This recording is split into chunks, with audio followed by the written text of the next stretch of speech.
Page মধ্যশিক্ষা পর্ষদ নমুনা প্রশ্নপত্র। এই স্কুলটা সলভ করছি। ভিডিওটা প্রথম থেকে শেষ পর্যন্ত দেখো, অবশ্যই তোমরা প্রত্যেকটা উত্তর পুঙ্খানুপুঙ্খভাবে পাবে। চলে এসো বিভাগ কয়ের প্রশ্ন।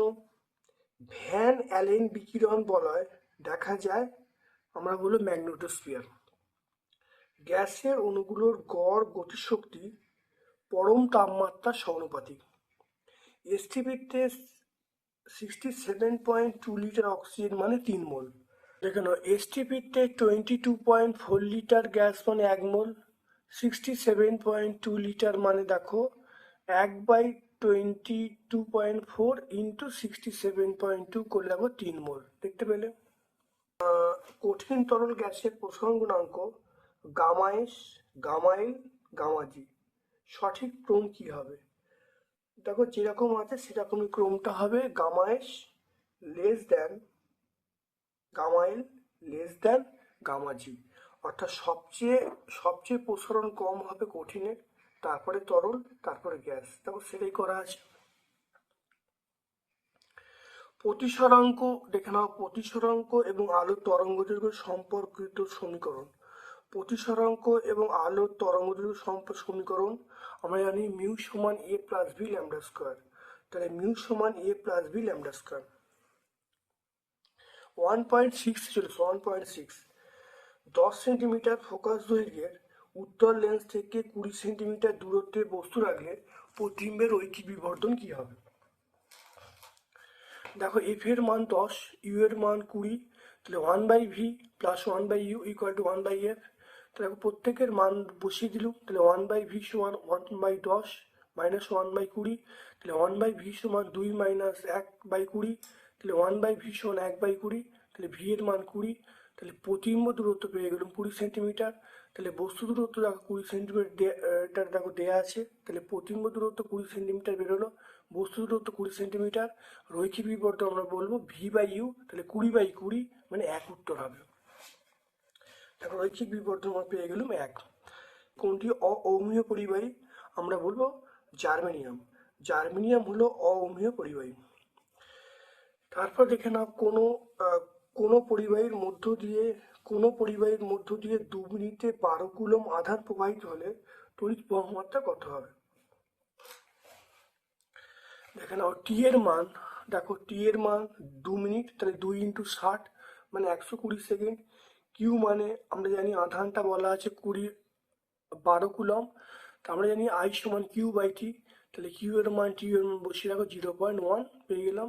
তাহলে অ্যান্সার পেয়ে গেলাম 0.1 অ্যাম্পিয়ার। তারপর দেখো 1.9-এ এ থেকে বি এতে তৈরি হয়েছে কটা আলফা কণা তৈরি হয়েছে? এটা 3টি হবে। দেখে নাও। ধরি এক্সটি আলফা কণা সৃষ্টি হলো, তাহলে একটা আলফা কণা তৈরির জন্য ভর সংখ্যা কমলো 4। তাহলে এক্সট্রা আলফা কণা সৃষ্টির জন্য ভর সংখ্যা কমলো 4 ইন্টু এক্স। তাহলে সেটা সমান হবে দেখো 232 মাইনাস 210 বিয়োগ করে দেখো 12 হবে। তাহলে 4x সমান 12, x সমান 3। নিচের কোন জোটটি সংগতিপূর্ণ নয়? সিউ মুদ্রাধাতু ঠিক আছে, আয়োডিন হলে হ্যালোজেন এটাও ঠিক আছে। তারপর দেখো এক্সি জিনন সেটা হলো নিষ্ক্রিয় গ্যাস, এটাও ঠিক আছে। আর দেখো কে ক্ষারীয় মিথ্যাধাতু, এটা ঠিক নয়। দেখো ক্ষারীয় মিথ্যাধাতু এই 2 নম্বর গ্রুপকে বলা হয়। 1 নম্বর গ্রুপে যারা আছে তাহলে দেখো অবশ্যই কেটা এর মধ্যে নেই, তাহলে এটা ভুল আছে। চলে এসো এবিসি। দেখে না এবিসি 3টে মৌল পরমাণু ক্রমাঙ্ক বলা আছে 2, 9, 12। তাহলে কোন ক্ষেত্রে সমযোজী বন্ধন তৈরি হবে? এখানে কিন্তু সমযোজী বন্ধন তৈরি হবেই না। দেখে নাও 2, 9, 12, 2, 9, 12, তাহলে 2 এবং 9-এর মধ্যে তড়িৎযোজী বন্ধন, 9 এবং 12-এর মধ্যে তড়িৎযোজী বন্ধন, 12 এবং সবই কিন্তু তড়িৎযোজী বন্ধন এখানে। তাহলে এখানে প্রত্যেকটা যৌগের মধ্যে যেটা তৈরি হবে সেটা হলো তৈজুজি বন্ধন, কিন্তু এখানে সমযোজী বন্ধন তৈরি হবে না। তারপর চলে এসো 1.12, কোনটি জলীয় দ্রবণে আয়ন এবং অণু উভয়ই উপস্থিত থাকে? এটা বলবো NH4OH। কালারের ওষুধ তৈরিতে ব্যবহার করে অ্যামোনিয়া, অর্থাৎ কালারের ওষুধ তৈরিতে ব্যবহার করে ইউরিয়া।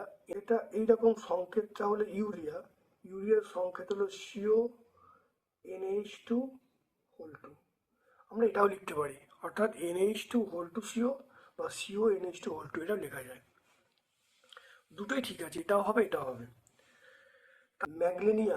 ম্যাগনেনিয়ামে কোন ধাতু উপস্থিত থাকে?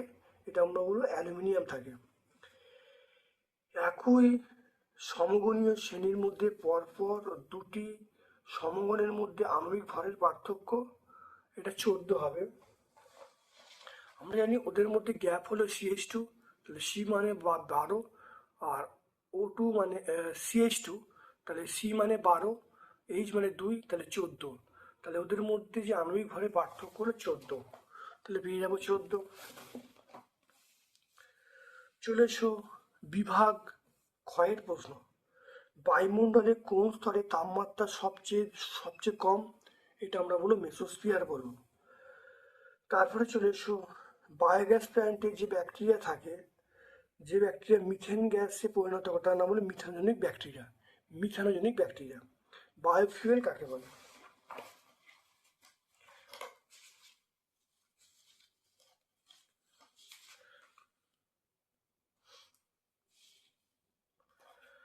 বায়োফুয়েল বায়োমাস থেকে উৎপন্ন জ্বালানিকে আমরা বায়োফুয়েল বলবো। এটা আমরা। তারপর চলে এসো বয়েলের সূত্র অনুসারে পিভি লেখচিত্রের সমুদ্র লেখ বলে। এটা অবশ্যই সমুদ্র লেখই বলে, সত্য এটা। অ্যাভোগাড্রো সূত্রের ধ্রুবকগুলোর উষ্ণতা এবং চাপ। তারপর চার্লসের সূত্রে ভি বনামটি লেখচিত্রটা কেমন হবে? এটা হবে আমরা বলবো মূল বিন্দু এবং সরলরেখা। তারপরে দেখো নগণ্য তাপীয় প্রসারণযুক্ত একটি সংকর ধাতু, সেটা ইনভার বলবো। সুস্থ চোখের দূরদৃষ্টি দূরত্ব অসীম হবে। মাইপিয়া সারাতে আমরা ব্যবহার করব অবতল এর লেন্স ব্যবহার করব। অ্যাম্পিয়ার ভোল্ট হলো তড়িৎ ক্ষমতার একক। পরিবাহী প্রবাহ বাল্যচক্রের ঘূর্ণন, পরিবর্তী প্রবাহে বাল্যচক্রের ঘূর্ণন দ্রুত হয়, এটা ঘূর্ণন হয়ই না, এটা মিথ্যা হবে। তারপরে গৃহবর্তনীতে তার এবং সুইচের সাহায্যে বিভিন্ন যন্ত্রপাতিগুলো সমান্তর সমবায় থাকে, তার তেজস্ক্রিয় আয়োডিন আমরা ব্যবহার করি থাইরয়েড রোগের চিকিৎসায়, দেখতে পাচ্ছ। আমরা ক্যান্সার চিকিৎসায় যেটা ব্যবহার করি সেটা রেডিয়াম, কোবাল্ট এগুলো ব্যবহার করি, ঠিক আছে। তাহলে থাইরয়েডের চিকিৎসা আমরা ব্যবহার করব কি? আমরা তেজস্ক্রিয় আয়োডিন ব্যবহার করি। হ্যাঁ, তাহলে এটা আমরা লিখব থাইরয়েড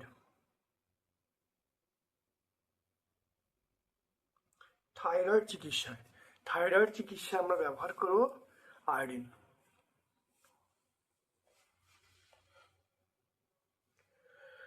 তারপরে চলে এসো চ্যালকোজেন, এটা এস হবে। ক্রায়োলাইট এর সঙ্গে যে অধাতু থাকে সেটা ফ্লুরিন থাকে। অতি হর্ষ পর্যায় মৌল, সেটা আমরা বলবো হিলিয়াম থাকবে। ম্যালাকাইট হলো কপার। একটি ধ্রুবীয় দাবক আমরা জল বলবো। ধ্রুবীয় দাবক বলতে আমরা জল বলবো।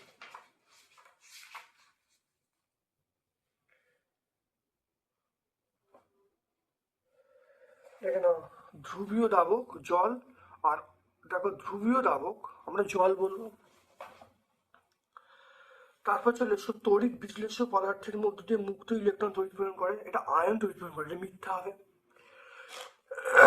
তারপর চলে এসো কোন সক্রিয় ধাতুর উপর রূপোর আস্তরণ দেওয়া হয়? কোন সক্রিয় ধাতুর উপর রূপোর আস্তরণ দেওয়ার জন্য তড়িৎ বিশ্লেষ্য হিসাবে কি ব্যবহার করা হয়?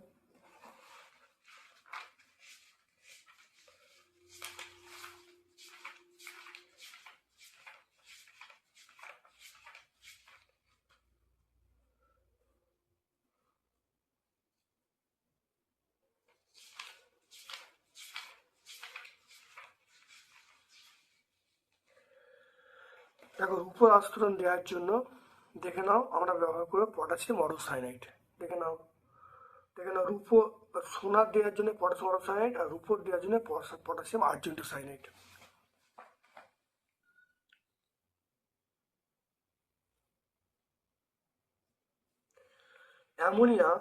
অ্যামোনিয়া হলো একটা বিজারক গ্যাস।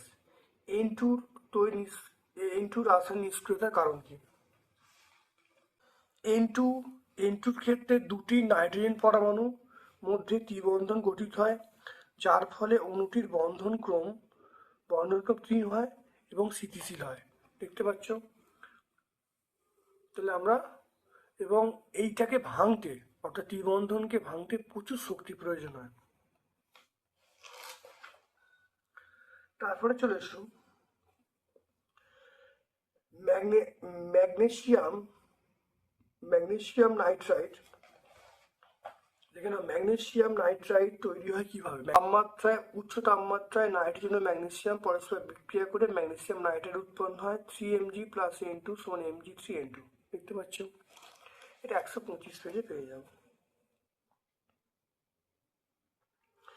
আর N2 রাসায়নিক নিষ্ক্রিয়তার কারণ তোমার এখান থেকেও টেক্সট বই থেকেও বলতে পারো, এখান থেকে শুরু করে দেখো এই পর্যন্ত বললে হবে।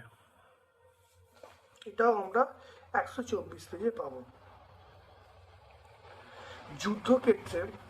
যুদ্ধক্ষেত্রে মাস্টার্ড গ্যাস তৈরিতে ইথিলিন ব্যবহার করা হয়। 6টি কার্বন পরমাণুযুক্ত অ্যালকেন দেখে না, অ্যালকেনের সংকেত হলো CnH2n+2। দেখতে পাচ্ছ? তাহলে দেখে নাও, তাহলে আমরা কি বলবো? সাধারণ সংকেত কি হবে? CnH2n+2। দেখতে পাচ্ছ? তাহলে 6টা, তাহলে যেখানে 6 এনের জায়গায় 6 বসালে তাহলে যে যৌগটা হবে সেটা C6। দেখো এটা 6 দুগুণে 12 14, তাহলে H14। দেখতে পাচ্ছ? C6H14। তাহলে কটা তৈরি হবে? আমরা বলবো 14টা হাইড্রোজেন সৃষ্টি হবে। প্রোপান 2 এর গঠন CH3 CHOH CH3। দেখে নাও প্রোপান 2 দেখতে পাচ্ছ? বিভাগ গয়ের প্রশ্ন দেখো, সিএফসির অতিরিক্ত ব্যবহারে ওজোন স্তর অবক্ষয়ের জন্য দায়ী। ব্যাখ্যা করতে বলছি।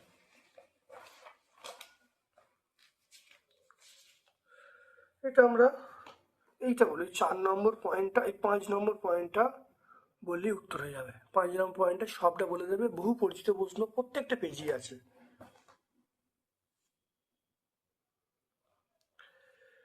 জীবাশ্ম জ্বালানি সংরক্ষণের প্রয়োজনীয়তা কি?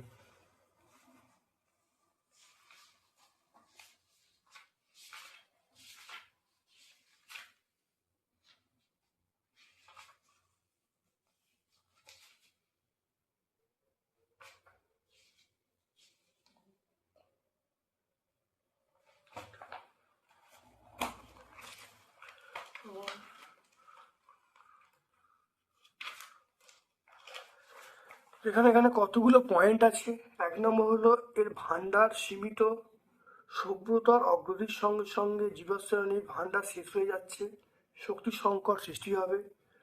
আর জীবাশ্ম জ্বালানি বেশি ব্যবহারের ফলে CO2 এনও তৈরি হয়, ফলে বিশ্ব উষ্ণায়ন ঘটাবে। এটা অভিনব ভৌতবিজ্ঞান 5 নম্বর পেজে পাবো। এমন একটি ঘটনা দ্বারা ব্যাখ্যা করো গ্যাসের অণুগুলো সদা গতিশীল।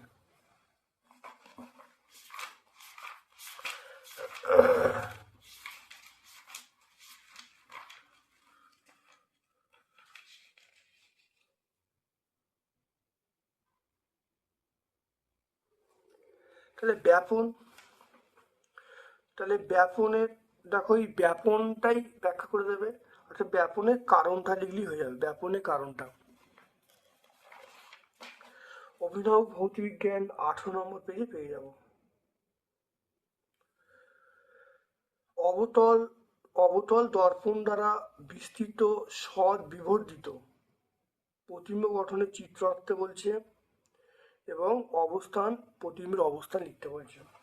সেখানে অবতল দর্পণ দ্বারা, দেখো অবতল দর্পণ দ্বারা বিবর্ধিত সৎ প্রতিবিম্ব গঠন, এই ছবিটা আঁকবে আর এটা ব্যাখ্যা করে দেবে। এখান থেকে শুরু করে এই পর্যন্ত বলে দেবে।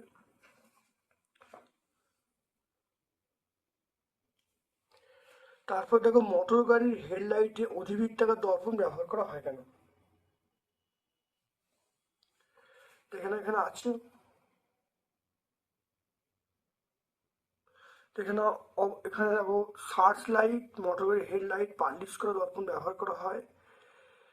এইসব লাইটের বাতি ফোকাসে থাকে বলে বাতি থেকে নির্গত আলোক রশ্মি অবতল প্রতিফলকে প্রতিফলিত সমান্তরাল রশ্মিতে পরিণত হয়, অনেক দূর থেকে দেখা যায়, ফলে চালকের কোনো অসুবিধা হয় না। ফিউজ তারের কার্যনীতি।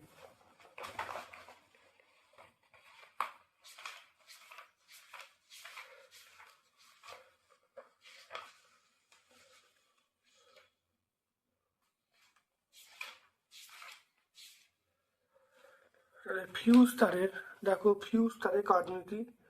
ফিউজ তার দেখো বর্তনীর সঙ্গে শ্রেণীর সমবায় থাকে, অতিরিক্ত প্রবাহ এলে ফিউজটা গলে যায়, দামি যন্ত্রপাতিগুলো রক্ষা করে দেয়।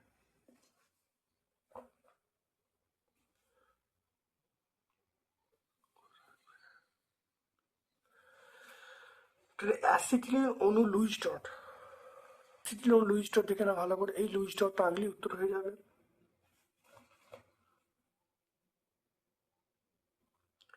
তারপর চিনি জলে দ্রবীভূত হয়, এই জলীয় দ্রবণ তড়িৎ পরিবহন করে না কেন? দেখো চিনি জলে দ্রবীভূত হয়, তাহলে মনে রাখতে হবে চিনি আয়ন উৎপন্ন করতে পারে না। চিনি জলে দ্রবীভূত হলেও চিনি আয়ন উৎপন্ন করতে পারে না, আয়ন উৎপন্ন করতে না পারার জন্য তড়িৎ পরিবহন করতে পারে না।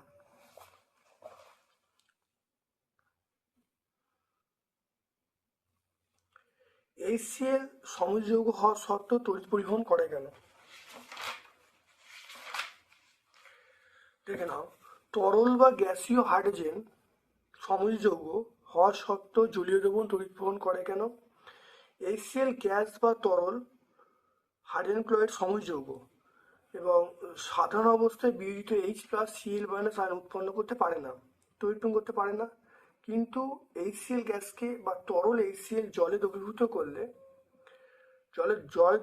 করলে সেটা কিন্তু আয়নিত হয়ে H+ এবং Cl- আয়ন উৎপন্ন করে, ফলে তড়িৎ বহন করতে পারে।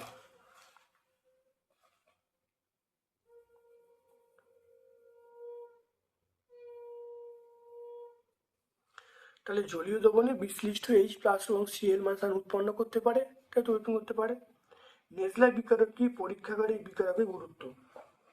এখানে নেজলার বিকারক হলো পটাশিয়াম মার্কিউরি আয়োডাইডের জলীয় দ্রবণ, এর সাহায্যে অ্যামোনিয়া শনাক্তকরণের ক্ষেত্রে ব্যবহার করা হয়।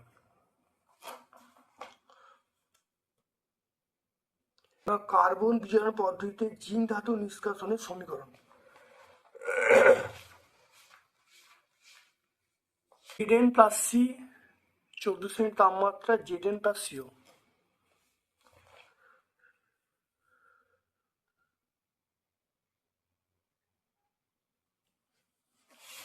অ্যালুমিনিয়ামকে তড়িৎ বিজারণ পদ্ধতিতে নিষ্কাশন করা যায় না কেন?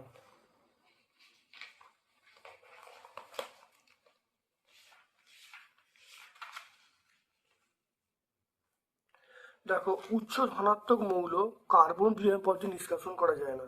সোডিয়াম, ক্যালসিয়াম, অ্যালুমিনিয়াম তীব্র ধনাত্মক মৌল, সক্রিয় খুব বেশি, ফলে তড়িৎ ঋণাত্মক মৌলগুলো অক্সিজেনের সঙ্গে তীব্র আসক্তি থাকায় ধাতুগুলির অক্সাইডগুলি অত্যন্ত সুস্থির প্রকৃতির, তাই এই পদ্ধতিতে মানে কার্বন বিজারণ পদ্ধতি নিষ্কাশন করা যায় না।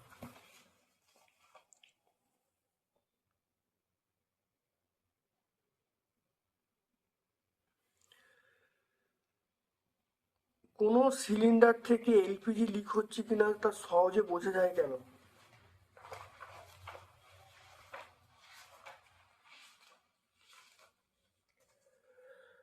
দেখে নাও, রান্নার গ্যাসে এলপিজি ব্যবহার করা হয়, এটা গন্ধহীন বন্ধহীন গ্যাস, জ্বলনহীন গ্যাস।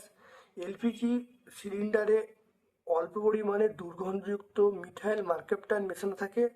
সিলিন্ডার গ্যাস হলে সেই দুর্গন্ধ পাওয়া হয় সঙ্গে সঙ্গে ব্যবস্থা গ্রহণ করতে হয়।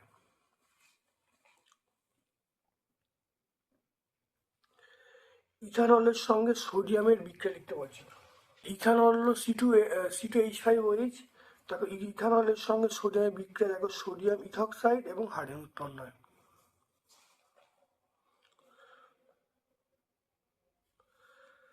তারপর চলে এসো বিভাগ ঘয়ের প্রশ্ন। বাস্তব গ্যাসগুলি আদর্শ গ্যাসগুলি থেকে বিচ্যুতি হওয়ার কারণ লিখতে বলছে।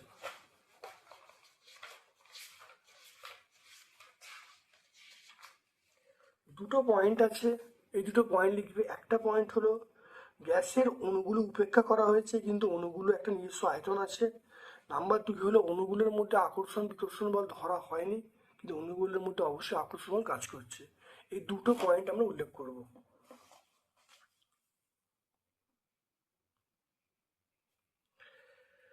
তারপরে দেখে নাও এই অঙ্কটা খুব পরিচিত অঙ্ক। তোমাদের একটা কথা বলছি, ভালো শোনো। আমি তোমাদের বলছি তোমরা অবশ্যই পারুল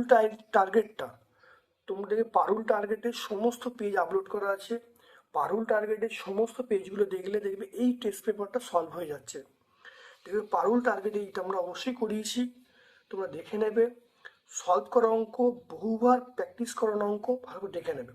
তাতেও যদি অসুবিধা হয় কোনো অঙ্কের ক্ষেত্রে তাহলে আমাকে বলবে, কমেন্ট সেকশানে কমেন্ট করবে, আমি তোমাদের শর্টস আকারে আপলোড করে দেবো। তারপর দেখে নাও একটি একটি চুনাপাথরের 90% বিশুদ্ধ এই নমুনায় 120 কেজিকে উত্তপ্ত করলে নমুনার ওজন কত কমবে? দেখে না ভালো করে, CaCO3 কে উত্তপ্ত করলে CO+CO2, তাহলে বিশুদ্ধ চুনাপাথর মানে 120 × 90/100 108 হয়ে যাবে। তাহলে 100 কেজি CaCO3 উত্তপ্ত করে ওজন হ্রাস পায় 44 গ্রাম। একে কত? আর মনে রাখতে হবে একে কত এটা হলো। আর এখানে দেখে নাও তাহলে 100 কেজিতে দেখে নাও এখানে 100 কেজি করা হয়েছে 1 গ্রামে, তাহলে এক গ্রাম CaCO3 উত্তপ্ত ওজন হ্রাস পায় 44 গ্রাম। একে কত দেখো 44/100। আর 100 কেজি যদি বলি তাহলে এখানে আমরা কি বলবো, এককটা তাহলে গ্রাম থেকে কেজি হয়ে যাবে। আর এখানে কত আছে 108, তাহলে 108-এ করলে আসছে, দেখে না ভালো করে, 47.52। তাহলে ওজন হ্রাস পাচ্ছে 47.52। মানে ব্যাপারটা একটু বুঝতে হবে। এখানে দেখে নাও 100 গ্রাম CaCO3 উত্তপ্ত করে ওজন হ্রাস পায় 44 গ্রাম। একই কথা, এটা আমার বেরোলো গ্রামে বেরোলো। এবারে যখন কেজিতে করলাম তাহলে এখানে 100 কেজি মানে এখানেও কত হবে, এটা তাহলে 44, তাহলে এখানে তাহলে কত 44 কেজি হয়ে যাবে। তাহলে একে কত আর 108 কেজিতে কত করলে দেখো 47.52 কেজি। তরলের আপাত প্রকৃত প্রসারণ গুণাঙ্কের মধ্যে কোনটা নিঃসরণ প্রকাশ করে এবং কেন? আর আয়তন গ্যাসের চাপ গুণাঙ্কের মান কত? চাপ গুণাঙ্কের মান 1/273/°C।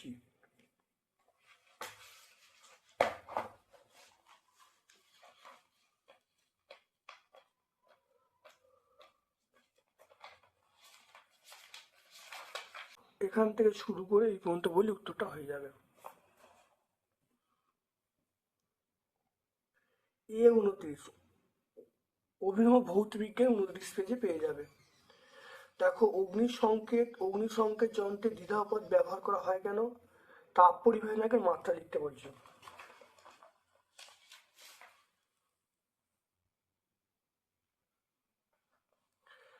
এখানে আমরা কেন ব্যবহার করি দেখে নাও। থার্মোস্ট্যাট যন্ত্র ভালো দেখে নাও, এইখান থেকে শুরু করবে এই পর্যন্ত বললেই আমরা উত্তর পেয়ে যাব। বোঝা গেল? উত্তরটা এখানে অবশ্যই চলে আসবে। তাপ পরিবাহিতাঙ্কের মাত্রা দেখে নাও, mL/-3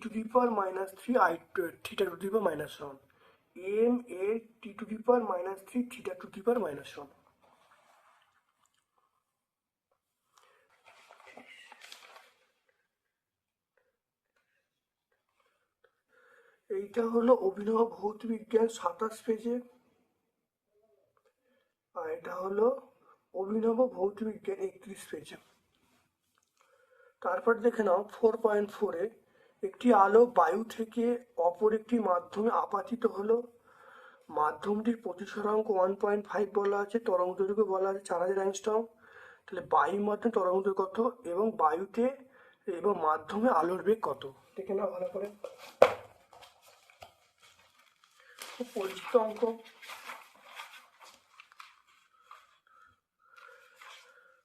দেখে নাও, তাহলে মিউ এর মান 1.5, ল্যামডার মান আর ল্যামডা ড্যাস্ট মানে অন্য কোনো মাধ্যম তরঙ্গ দৈর্ঘ্য বলা হচ্ছে 4000 অ্যাংস্ট্রম। আমরা জানি ল্যামডা ড্যাস্ট তোমার ল্যামডা বাই মিউ, তাই ল্যামডা সমান মিউ ইন্টু ল্যামডা ড্যাস্ট, মানটা বসিয়ে দেখো 6000 অ্যাংস্ট্রম। তাহলে বায়ুতে আলোর তরঙ্গ দৈর্ঘ্য 6000 অ্যাংস্ট্রম, মাধ্যমে আলোর বেগ আমরা জানি ভি সমান সি বাই মিউ, সি এর মান মিউ এর মান বসিয়ে দেখো 2 ইন্টু 10⁻⁷ মিটার পার সেকেন্ড। তাহলে দুটো উত্তর চলে এলো। এবার প্রশ্ন, 60 ডিগ্রি কোণ বিশিষ্ট, দেখে নাও 60 ডিগ্রি কোণ বিশিষ্ট একটি প্রিজমে, 60 ডিগ্রি কোণ বিশিষ্ট প্রিজমে আলোক রশ্মি 50 ডিগ্রি কোণে আপাতিত হলো এবং ন্যূনতম চ্যুতি পাওয়া গেল। তাহলে চ্যুতির মান কত হবে? এর মান 60 ডিগ্রি, প্রিজম কোণ বলা আছে এ সমান 60 ডিগ্রি, আপাতন কোণ I1 বলা আছে, প্রিজম কোণ 60 ডিগ্রি, আপাতন কোণ I1 বলা আছে 50 ডিগ্রি। ঠিক আছে, মনে রাখবে ন্যূনতম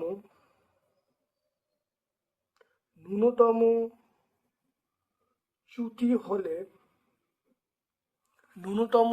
হলে তাহলে I1 সমান I2 হবে, তাহলে তখন আমরা জানি ডেল্টা সমান আমরা জানি I1 প্লাস I2 মাইনাসে, খুব ভালো করে দেখে নাও। তাই ন্যূনতম চ্যুতির জন্য তাহলে ডেল্টা মিনিমাম হবে, তাই 2I1 সমান I2, 2I1 মাইনাসে পেয়ে যাব। তাহলে এখানে দেখে নাও, তাহলে ডেল্টা মিনিমাম সমান 2 ইন্টু I1 মানে 50 আর এর মান 60, তাহলে ডেল্টা মিনিমামের মান পেয়ে গেলুম 100 মাইনাস 60, তাহলে ডেল্টা মিনিমামের মান পেয়ে গেলুম 40 ডিগ্রি। তাহলে আলোচ্য প্রশ্নের উত্তর আমরা পেয়ে যাব 40 ডিগ্রি। তাহলে ডেল্টা মিনিমামের মান আমরা পেয়ে 40 ডিগ্রি। তাহলে এখানটা বুঝে নাও, তাহলে এর মান দেওয়া যাচ্ছে, আপাতন কোণ দেওয়া যাচ্ছে, ন্যূনতম চ্যুতি হলে I1 সমান I2 হবে। তাহলে I2-র জায়গায় I1 বসিয়ে দিলে তাহলে 2I1 হয়ে গেল, 2I1 মাইনাস এ, তাহলে ডেল্টা মিনিমাম সমান আমরা পেয়ে যাব, মানটা বসিয়ে দিয়ে এটা মান দিয়ে বসিয়ে দিই, তাই ডেল্টা মিনিমামের মান পেয়ে যাব 40 ডিগ্রি।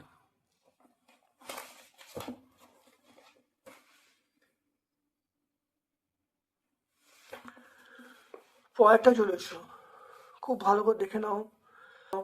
পরেরটা, কোন লেন্স সমান্তরাল আলোক রশ্মি গুচ্ছকে অপসৃত রশ্মি গুচ্ছে পরিণত করে?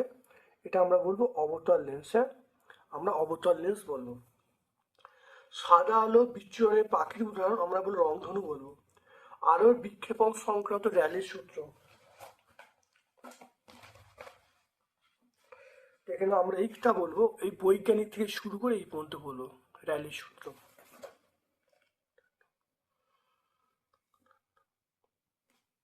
এটা আমার টেক্সট বই 58 পেজে পাবো। তারপর চলে এসো, র্যালের সূত্র কোথায় প্রযোজ্য হয় না? বিক্ষিপ্ত কণার আকার যখন আলোর তরঙ্গদৈর্ঘ্যে বিক্ষিপ্ত কণার আকার যখন আলোর তরঙ্গদৈর্ঘ্য থেকে বড় হয়। ফ্লেমিংয়ের বামস্থ নিয়ম বিবৃত করতে বলছে, এর একটা প্রয়োগ লিখতে বলছে।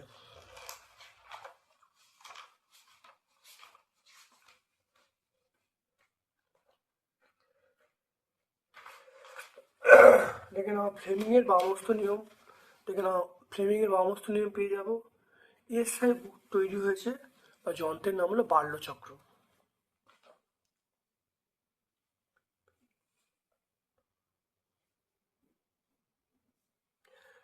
তারপর চলে এসো, সমান দৈর্ঘ্যের দুটি ধাতব তারের রোধাঙ্ক বলা আছে, আলাদা আলাদাভাবে একই বিভব প্রভেদ দেওয়া হলো, প্রস্থচ্ছেদের অনুপাত কি হলে প্রবাহ এক হবে।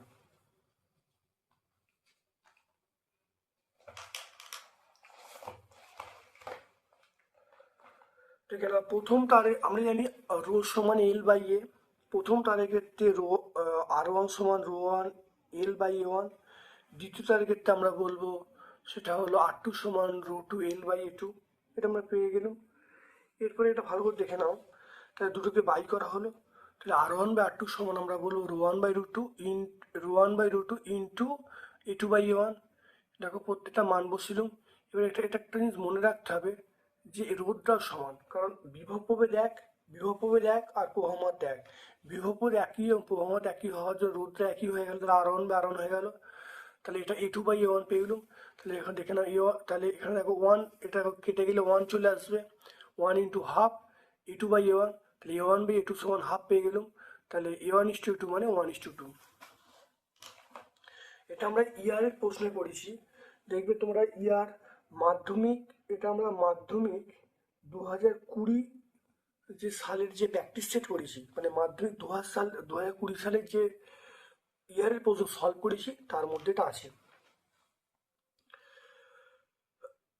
অথবা প্রশ্ন চলে এসো যে একই উপাদান দেখে নাও, একই উপাদানের দুটি তারের প্রথমটির দৈর্ঘ্য দ্বিতীয়টির 6 গুণ, প্রথম তারটির রোধ দ্বিতীয় তারটির দ্বিগুণ হলে প্রস্থচ্ছেদের অনুপাত কত হবে?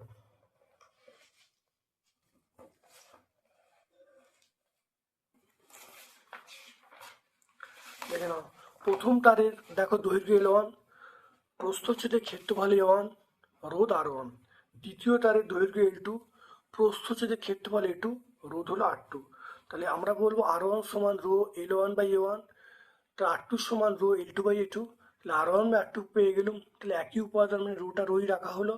তাহলে আমরা বলবো L1 by L2 into A2 by A1। তাহলে এবার দেখো এখানে বলা, তাহলে L2 সমান 4L1 বলা আছে, কারণ এখানে একটা জিনিস দেখে নাও, বলা আছে প্রথমটির দৈর্ঘ্য দ্বিতীয়টির 4 গুণ। তাহলে আমরা লিখতে পারি যে L2 সমান 4L1, তাহলে L2 বাই L1 সমান 4। আর তারপরে দেখে নাও, তারপরে বলা আছে প্রথমটির রোধ দ্বিতীয়টির দ্বিগুণ। তাহলে আমরা লিখবো R2 সমান আমরা বলবো 2R1। তাহলে এখানে R1 বাই R2 হাফ পেয়ে গেলাম। L1 বাই L2 করি, তাহলে 1/4। দেখো মানগুলোকে বসিয়ে দিলাম, বসে যাবো A1 বাই 2 মান পেয়ে গেলাম 2:1। তাহলে আলোচ্য প্রশ্ন উত্তর পেয়ে গেলাম 2:1। পরেরটা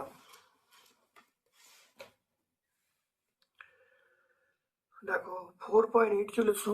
দেখো নিউক্লিয় সংযোজনকে তাপীয় নিউক্লিয় বিক্রিয়া বলে কেন? এখান থেকে লিখবো, এখান থেকে শুরু করে এই পর্যন্ত উত্তর হয়ে যাবে, দেখে নাও। অভিনব ভৌতবিজ্ঞান 90 পেজে পাবো। 1 AMU সমান আমরা বলবো 931.2 MeV। তারপরটা পর্যায় বরাবর আয়োনাইজেশন শক্তি বৃদ্ধি পায় কেন? পর্যায় বরাবর দেখে নাও, পরমাণু ক্রমাঙ্ক বৃদ্ধি পায়, পর্যায় বরাবর পরমাণু ক্রমাঙ্ক বৃদ্ধি পায়, পরমাণু ক্রমাঙ্ক বৃদ্ধি পেয়ে ইলেকট্রনের আসক্তি বৃদ্ধি পায়, ফলে আয়নন শক্তি বৃদ্ধি পায়।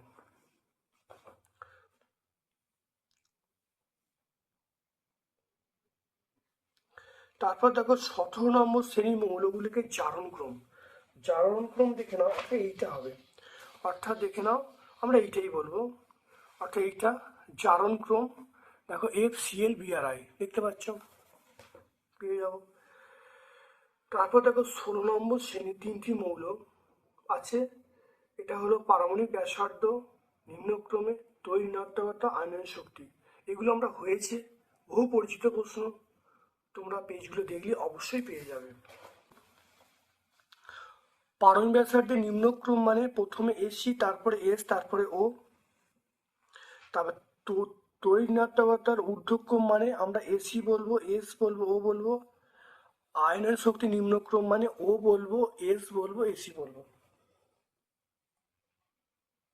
খুব বহু পরিচিত প্রশ্ন, অনেকগুলো পেজে আছে, খুব ভালো করে কিন্তু দেখবে। তারপরে চলে এসো তড়িৎ বিশ্লেষণ পদ্ধতিতে অ্যানোড ও ক্যাথোডে কপার ধাতুর বিশোধন এই পদ্ধতি লিখতে বলছে।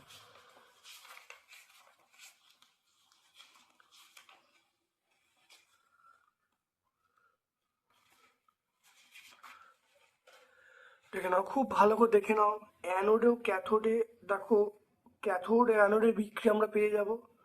অ্যানোড এখানে অ্যানোড হিসাবে ব্যবহার করে অবিশুদ্ধ মোটা দণ্ডকে, অবিশুদ্ধ কপারের দণ্ডকে, আর বিশুদ্ধ কপারের দণ্ডকে ব্যবহার করে ক্যাথোডকে। আমরা এইখানটা পুরোটাই আমরা বলবো, বলে উত্তরটা হয়ে যাবে।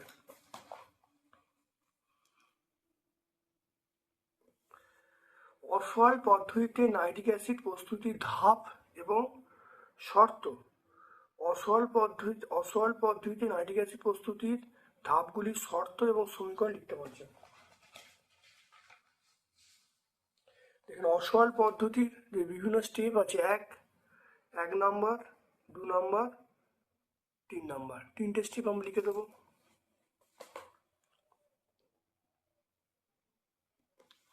তারপর দেখে নাও, সোডিয়াম কার্বনেটের সঙ্গে অ্যাসিটিক অ্যাসিডের সমীকরণ লিখতে বলছে।